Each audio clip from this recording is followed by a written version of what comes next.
sí à ń padà sẹ́yìn lórí ìlànà owó orí tuntun. Ààrẹ Tinubu ló sọ bẹ́ẹ̀.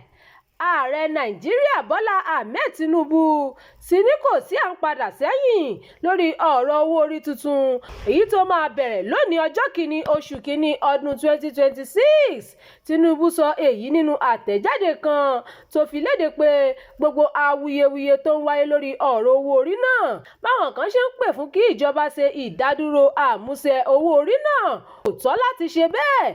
Ṣáájú ni awuyewuye ti ń wáyé lẹ́yìn tí ilé aṣòfin buwọ́lu àbá owó orí náà táwọn kan ṣe ń fẹ̀sùn kàn pé ohun tí wọ́n gbé jáde fún aráàlú kọ́ ni ilé aṣòfin buwọ́lù pé àwọn àyípadà kan ti wáyé lórí rẹ̀. Ẹgbẹ́ àwọn agbẹjọ́rò NBA, ẹgbẹ́ òṣìṣẹ́ NLC, ẹgbẹ́ àwọn akẹ́kọ̀ọ́ Nàìjíríà NANS àtàwọn míì ni wọ́n ti ń pè fún ìdádúró ṣíṣe àmúṣẹ owó orí náà lẹ́yìn tí aṣòfin kan Abdulsamad Dasuki fẹ̀sùn kàn pé ìyàtọ̀ wà láàrin ohun tí ìjọba gbé síta àti èyí tí àwọn aṣòfin buwọ́lù. Ní oṣù kẹta ọdún 2025 ni ìjọba gbé àbá tuntun jáde lórí ọ̀rọ̀ owó orí èyí tí wọ́n ń pè ní National Revenue Service, Joint Revenue Board of Nigeria, Nigeria Tax Administration Act àti Nigeria Tax Act èyí tí wọ́n buwọ́lù nínú oṣù kẹfà ọdún 2025. Lẹ́yìn àwọn ẹ̀sùn yìí ni olórí ilé aṣojúṣòfin Abbas Tajudeen dé ìgbìmọ̀ ẹlẹ́ni méjì dìde láti ṣe ìwádìí àwọn ẹ̀sùn náà kí wọ́n sì jábọ̀ padà fún ilé lẹ́yìn ọ̀sẹ̀ kan tí ìgbìmọ̀ náà sì ṣèlérí láti fi ìjábọ̀ wọn léde láìpẹ́. Àmọ́ Ààrẹ Tinubu ti ní gbogbo ẹ̀sùn tí wọ́n fi ń kàn lórí àbá náà kò tọ́ láti ṣèdádúró ṣíṣe àmúṣẹ owó orí náà. Ààrẹ ní àmúṣẹ owó orí náà táwọn kan ti ń bẹ̀rẹ̀ láti inú oṣù kẹfà ọdún 2025 ní àwọn ìpele yòókù yóò jẹ́ ṣíṣe àmúṣẹ bẹ̀rẹ̀ láti ọjọ́ kìíní oṣù kìíní ọdún 2026. Ààrẹ ní ìgbésẹ̀ náà jẹ́ ojúnà fún orílẹ̀-èdè Nàìjíríà láti ṣàgbékalẹ̀ ìlànà tó dúró ire àti níní ìpele tó yanrantí lórí ètò ìnáwó rẹ̀. Ó ṣàlàyé pé àtúntò owó orí tuntun yìí kò ní mú àlékún bá owó orí táwọn èèyàn ti ń san tẹ́lẹ̀ bí kò ṣe láti mú ìrẹ́pọ̀ bá àwọn èyí tó ti wà nílẹ̀ tẹ́lẹ̀.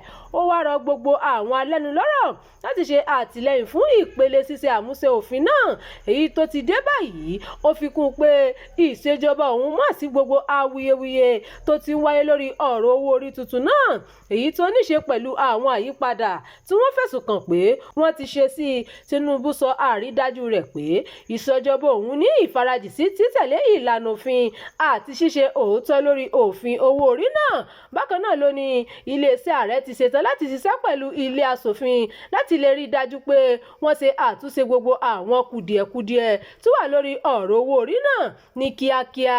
Ó tẹ̀síwájú pé ìṣèjọba òun yóò túbọ̀ máa ṣe àrídájú pé wọ́n fi aráàlú sọ́kàn lórí gbogbo ìgbésẹ̀ tí wọ́n bá fẹ́ gbé lójúnà àti rí i pé wọ́n ṣètò owó orí èyí tí yóò mú ìdàgbàsókè àti ìlọsíwájú bá tẹrú tọmọ. Ìròyìn yàjóyàjó fún ti àkókò yìí kò ní jù báyìí lọ. Ẹ má gbàgbé láti tẹ̀lé ìkànnì yìí. Ẹ máa bá wa pín ká kí ẹ sì fi èròǹgbà yín sí abala àríwísí. Abdulkareem Nimas ló ti ń jábọ̀ ìròyìn.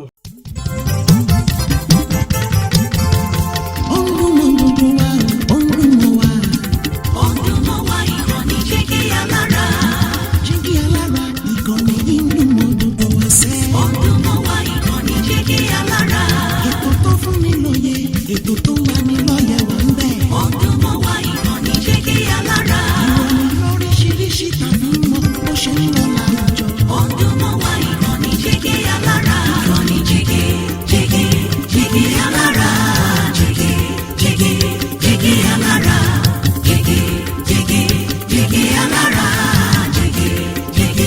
Jígí Alára.